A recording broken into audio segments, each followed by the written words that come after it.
haleluya. Twabaye inshuti tubana igihe gito, baraza bagiye kuza yaje kusezera ambwira yuko agiye, ariko nyine bagiye kudutegurira natwe tuzaza. Ise Jerome, sekuru Kamugayona, ise Ruheri, mushiki wa Ruheri ni ubyara data. Mu byukuri turavukana. Abishwa baje ndabakunda nabo barankunda, murabizi, ariko turi kumwe ndi wa muntu wabanaga nawe kugeza ubwo zina token namba yabo nije wabagurira gumipesa yanje niyikora gahunda zose. Turihanganisha umuzeyi we n'umudamu wiwe bakomere, turi kumwe nk'umuryango kandi n'Imana irahari, bahumurike. Ijambo namubwira kwemera ko ari iryo mubwiye, naje ijambo yambwiye nkemera yuko tarindi ryasigaye inyuma. Tuvuga kuri mwene data Musirimu, nubwo bitoroshe kumuvugaho muri uyu mwanya, ariko turagerageza kuvuga, ntabwo dufata umwanya muremure cyane. Nje Musirimu twarabyirukanye, namenye ubwenge nsanga tubana. Turashima Imana kuba yari yaraduhaye Musirimu, kandi turashima Imana kuba yaramwisubije, kuko ijambo ryayo ribivuga ngo mu bibaho byose tuzadushima Imana. Kuba yaramuduhaye ikanamwisubiza, Imana ishimwe cyane. Turashima Imana kuba Musirimu adusigiye umuryango.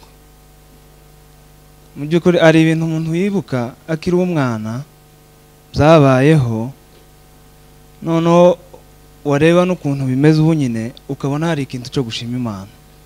Turi batoya Musirimu aragwara cyane ku buryo yari akiri umwana. Igipoyo, murabona ukuntu ibipoyo bakoraga ibiti bibiri, iwe bamwikoreye ku giti kimwe, baramanura no mu mushasha aravugwa. Rero kubona uyu munsi yadusigiye umuryango w'abana 4, turabishimira Imana cyane, Imana ishimwe. Ikindi cyongeyeho, turihanganisha umuzeyi we n'umudamu wiwe bakomere, turi kumwe nk'umuryango kandi n'Imana irahari, bahumurike. Ibintu byose bizoba tuzofatikanya, kandi twizeye Imana ko abana bazakura tuzafatikanya twese nk'umuryango. Ari ikintu cyambabaje cyane, Musirimu ari se wabo babanye, yarangije ari wenyine. Aravuga ati byibuze mwebwe muri kubona babahoza, ariko nje ndi kurira ndafite n'uwo mbwira ngo nkure. Rero kubona Musirimu yararangije batari kumwe n'abavandimwe bose, ni ibintu byankoze ku mutima cyane, ariko no kwihangana. Abantu bakomere bose, nta kundi twabigenza. Ikindi rero, reka mfata umwanya mvuge kuri Musirimu ho gatoya, kuko muzumva nje twarakuranye, bageze aho bajigasiro, natwe tuguma mu Karingi, ariko twarabonana cyane. Nyuma yabwo twaje guhura yabaga Igisenyi, nje Mbigoma, tukabonana cyane, twarakundanaga cyane. Dupanga gahunda yo kuza hano. Dupanze gahunda yo kuza hano, biba ngombwa ko abanza kugera mu rugo ruguru, ariko ntiyatinze ahitaza asanga hano twari tuhamaranye nk'imyaka 9 turi kumwe. Musirimu yari umugabo, yari umuntu uzi kubana, umuntu w'imfura, witonda, w'umwizego mu muryango. Yari umuntu w'umwizegwa, niko ibyemeza. Amaze kubura, telefone ye yari yavuyeho, ariko mu gitondo bampamagaye bavuga ko yaraye ataraza, ukagira ngo nk'igitangaza cyabaye. Ndatekereza avuga ati wenda hari yoba yakoze yagize ikibazo ariko kitaremereye cyane ku buryo abantu batukikanga gutyo. Yari imfura, yaritondaga, yari umwizerwa mu muryango, imisanzu yose y'umuryango niyo yacaga iwiwe. Aregiye wamubwiraga ko ufite ikibazo utanamwatsa ubufasha, akagufasha utanabimubwiye. Ikindi, Musirimu yari umukozi, iki gihugu twese turakizi, yaratunze umuryango wiwe, yakoraga ibikorwa,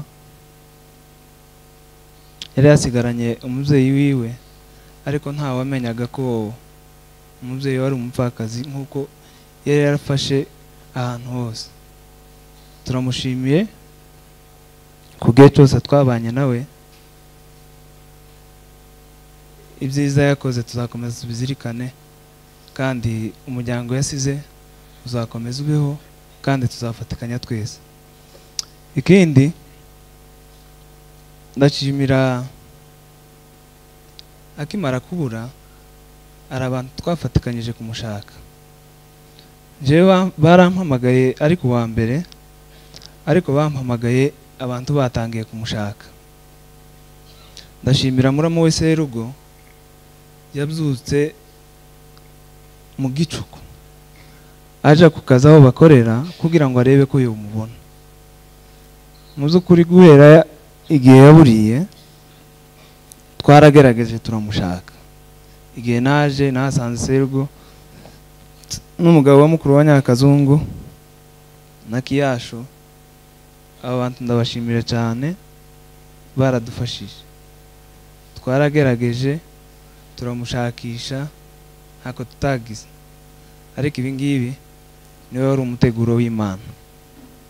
Rero ndabashimira rwose ku bwitange bagaragaje bakadufasha gushaka umuvandimwe wacu. Imana ibahe umugisha. Ndashimira akarere ka Kayore, ibi bikimara kuba batubaye hafi, baradukomeje kugeza n'uyu munsi, tubabona gutya turahumurika. Imana ibahe umugisha kuba mwaradutabaye. Ndashimira famiye y'Abanyabyinshi babanye natwe muri ibi bihe bitoroshe, bikimara kuba baradutabaye, babana natwe, batuba hafi. Imana ibahe umugisha cyane. Ndashimira famiye Sebikabu nayo yabanye natwe, narababonye, baradukomeje. Imana ibahe umugisha.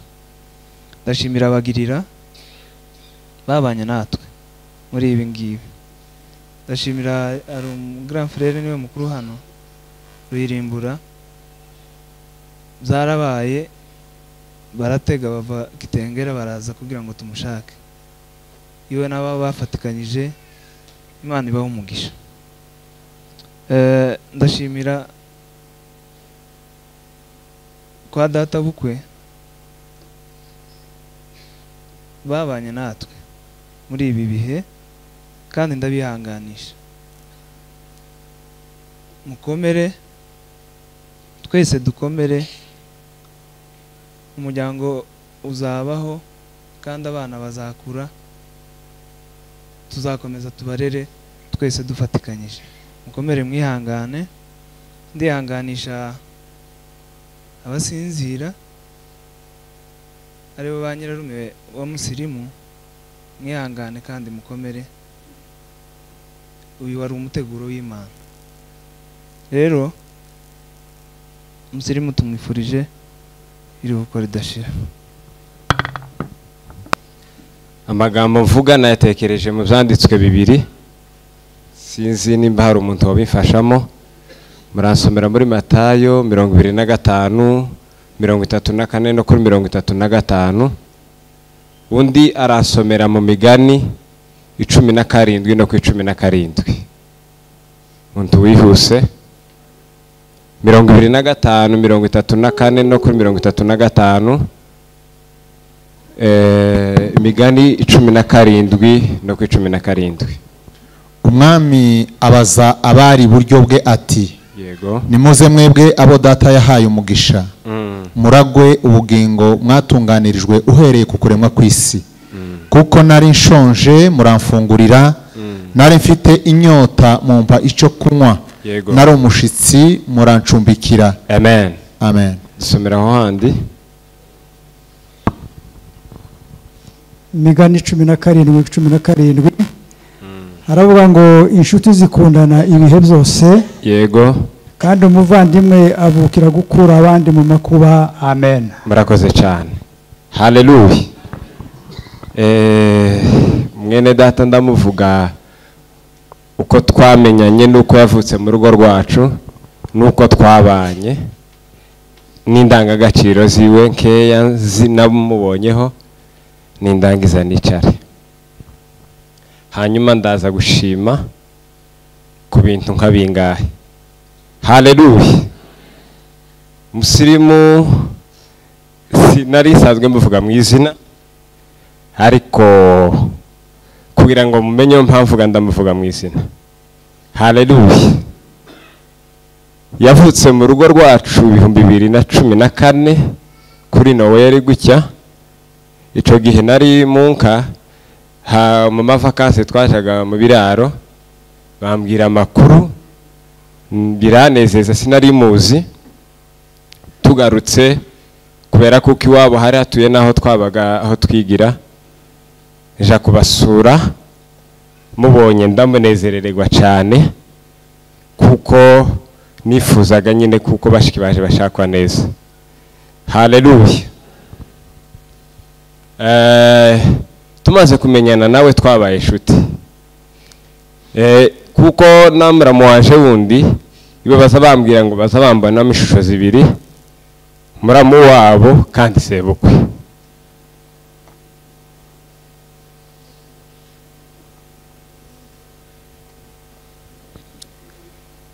Haleluya. Twabaye inshuti, tubana igihe gito, baraza. Bagiye kuza yaje kusezera, ambwira yuko agiye, ariko nyine bagiye kudutegurira natwe tuzazi. Ikigaragaza ubushuti bwanje nawe, ibintu byiwe bijya byubashwe nije yabibikije, nije yabisigiye. Nabimuzaniye igihe naje. Twabaye inshuti. Kiri aho ngaho wenda noja kuzibagirwa, ndashimira mukecuru mama wiwe hano. Azi ubushuti bwanje nawe, kandi ndamushima kuko yakuze ko naje mubera umwana, kubera kuko namukira umuvandimwe Ruminembwe na mwene data mbona impuri hano. Ibyo bintu babihamya ko jewe na Musirimu turi abavandimwe. Ndabibashimira kuko bambaye ako gaciro ko kuba umuvandimwe wabo. Uko byari bimeze kose, Imana mu ijuru ibaha umugisha.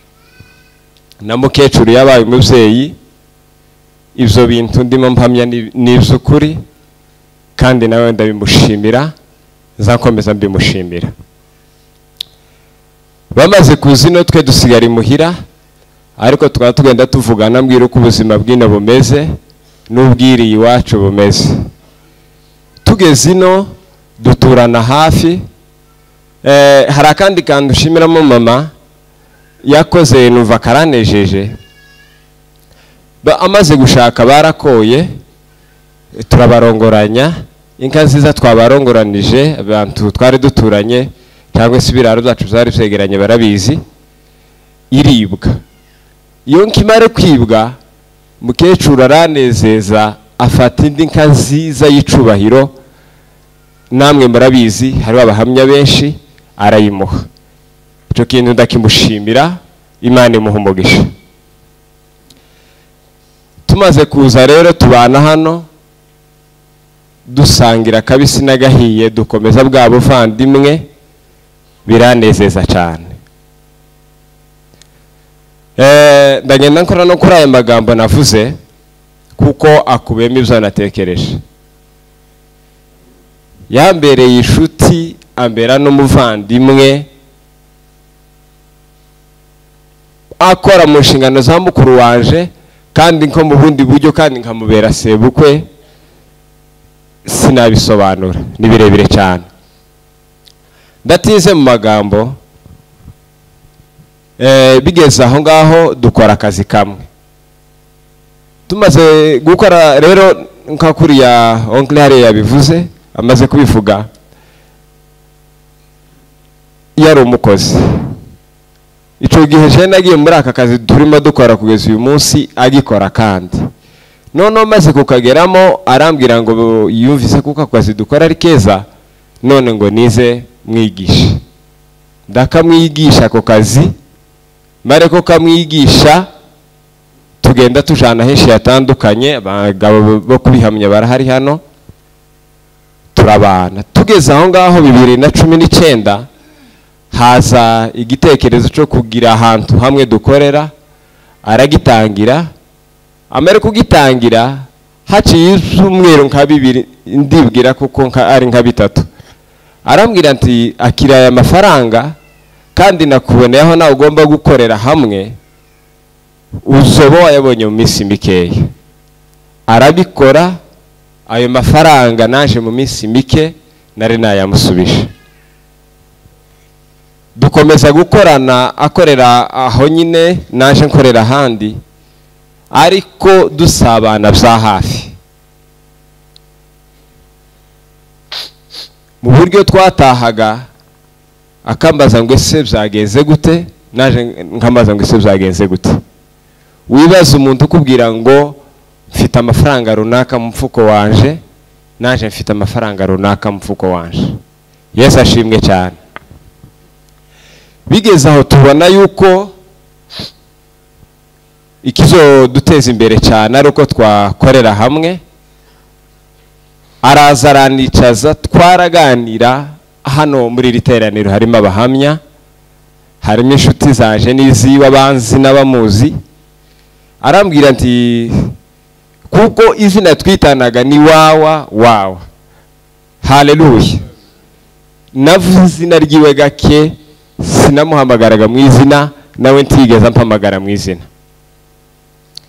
Arambwira nti nabonye akazi wakora aho wakorera bitangiye nko gusa n'ibidafashe, tinone ngwino ugira amafaranga nawe. Haleluya. Mu byukuri ko ndavuga ibintu mpagazeho byiza, kandi sinoba mpagaze kuri ku gatuti nimara ngo wenda nze kuvuga ibintu bitari byo bijya tumenyereye. Agera arambwira ati uko nabonye je natekereje uze tubane kugira ngo nawe ube umugabo, kubera kuko umuntu w'umugabo ntakwiriye gutegera ku bandi. Umugabo nyine nugira kantu yibitseho. Turabana, bintu bicamo birakunda, ibyo mbishimiye mu Imana. Ikindi congeyeho, Yesu ahimbazwe cyane. Je nawe twarizeranye. Amen. Twarizeranye kugeza mu rwego amafaranga yose yinjira kuri we namenya ikibihamya. Hari amafaranga amwe bamwohereje $100, buke yarambwira ngo bamwohereje bwake yasanga umuntu wo mu muryango amwohereje $100, ngo amubaze, ngo aramubwira ngo hari abo bantu batekereje ngo bagende bazunguruka abantu bose bo mu muryango, nawe ni round yiwe yarigezweho. Wenda ayo makuru murayazi. Mu buryo namenya ngo afite aya mafaranga ibintu bizifashe gute. Tudateze kubera impamvu z'umwanya, hari ibikorwa nk'abingahe yagezeho, numva n'umuntu w'umugabo. Ari mu bantu basenyewe Igitengera kubera gukora kwiwe. Yesu ahimbazwe. Igikorwa cya kabiri, hari ikindi gikorwa yatanzemo amafaranga 150 by'amakenya. ikindi gikorwa cya gatatu, hari ikindi gikorwa yakoze c'imiliyoni 2 n'igice y'amanyarwanda mu minsi ya vuba. Yesu ahimbazwe.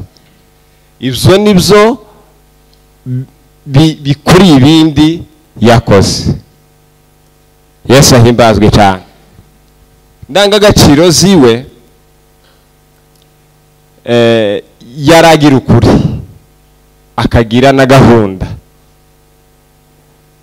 Duhura naje izo ndangagaciro zigira, bene data dukorana muri byinshi barabizi, twakoresha ukuri na gahunda. Ijambo namubwira kwemera ko ari iryo mubwiye, naje ijambo yambwiye nkemera yuko ntarindi ryasigaye inyuma. Yesu ahimbazwe cyane. Ico kintu ndamushimira ko twabanye neza mu buryo bumwe n'ubundi. Haleluya. Kubijanye n'abishwa sinovuga ngo ndatanga inka, ndakora iki. Twahagararanye nabo kuva kera, duhagararanye nabo. Abishwa baje ndabakunda, nabo barankunda. Murabizi abaturanyi n'abandi benshi, bamwe bazabara bakambira ngo n'abana banje, ariko turi kumwe. Ndi wa muntu wabanaga nawe kugeza ubwo zina token namba yabo nije wabaguriraga umuriro ko batabuze ifaranga, kubera yuko M-Pesa yanje ariyo dukoresha. Tiyarabuze M-Pesa, ariko M-Pesa yanje niyikora gahunda zose. Umuriro warashira bakampamagara. Yesu ahimbazwe. Ikindi kintu ni menshi tuzogenda tuyavuga ubwo tuzokomeza dutekereza ku buzima bwe. Ikindi kintu yakoze, yanigishije kuba umukozi. Kuba umukozi vuga ni ukutica umunsi. Haleluya. Sinzi kuko biganiro na Mungeri bashobora kuba bari aha ngaha n'abandi dukorana kenshi tugenza kuba turi kumwe, babonaga kenshi ndi mu mibare ndi kuri telefone, kababwira nti uko n'ubu nicaranye namwe ndi mu kazi.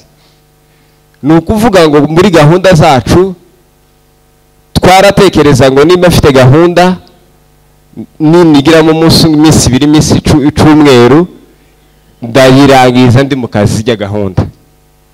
Ico kintu mucuve cyane. Yesu ahimbazwe. Ni ukuvuga ngo nawe niba agize gahunda arazikora uko bikwiriye, ariko ari mu kazi. Yesu ashimwe cyane. Ico kintu ndakimushimira cyane. Ikindi congeyeho, ndashima Imana kuko amaze kubura twamubonye, cambereye igitangaza mu mutima wanje. Imana yabikoze ishimwe cyane.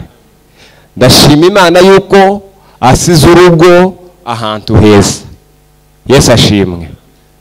Mu by'ukuri umuryango urahari, turahari twese, ariko nta bwoba bw'urugo rwa musirimu. Haleluya.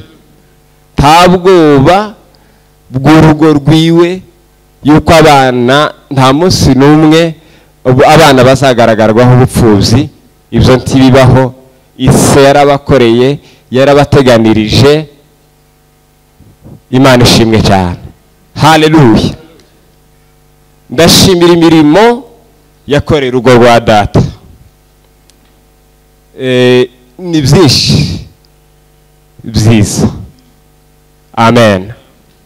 Nakaza nduha bimwe nkabimuhisha, yamenya ko nabikoze ntamubwiye akangaye. Haleluya. Nakaza nkabwira mukecuru, kabubwira nti iki kintu sinaniwe kugikora, ariko kugira ngo wacu atangaya reka mubwire dufatikanye. Haleluya. Yaranejeje cyane, yambereye umuvandimwe. Amen.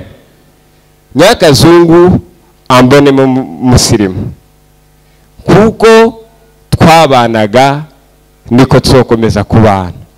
Hamwe n'Imana yatubashishije, yatumye tumenyana, yaduhaye ubushuti, tuzogera kuri byinshi. Imana imuheruko ridashira. Sawa, murakoze. Ntabwo dufite gutinda amagambo menshi kubera yuko bwije.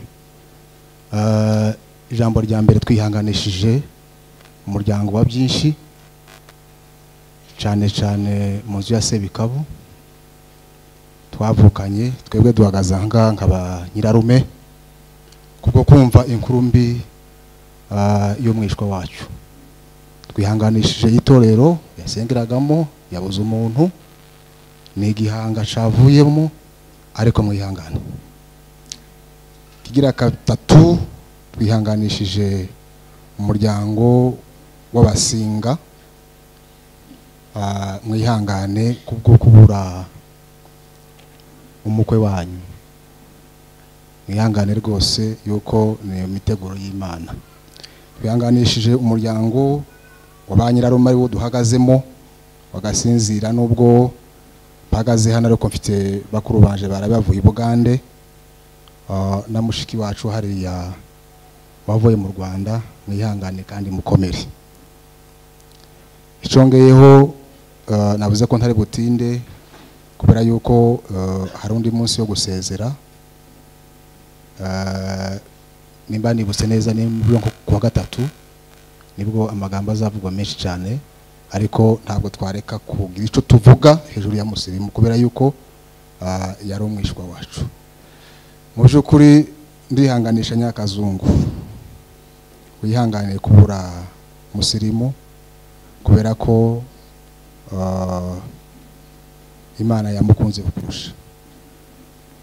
Ibyakozwe n'intumwa 13 no kuri 36 aravuga ngo Dawudi amaze gukora iby'Imana yashakaga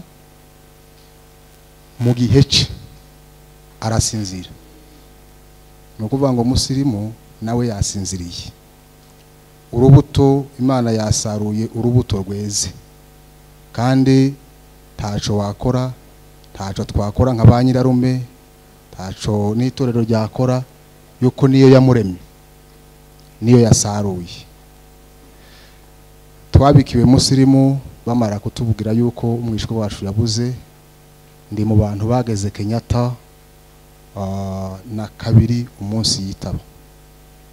Maralizima kenje nahageze ari uko arangije kwitaba Imana. Nasanze mubyara we mfashe ngabo hano kandi ndakwihanganisha. Mwarabanye cyane muri interna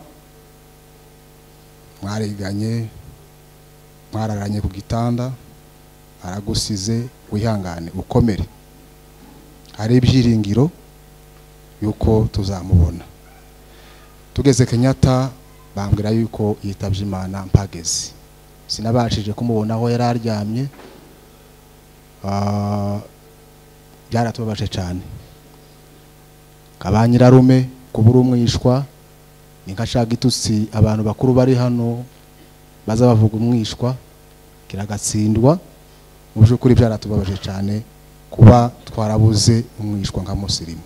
Musirimu reka muvugeho n'indangiza nicare yuko nta totoloji nyinshi cyane yo komeza kumuvugaho kandi twamubuze.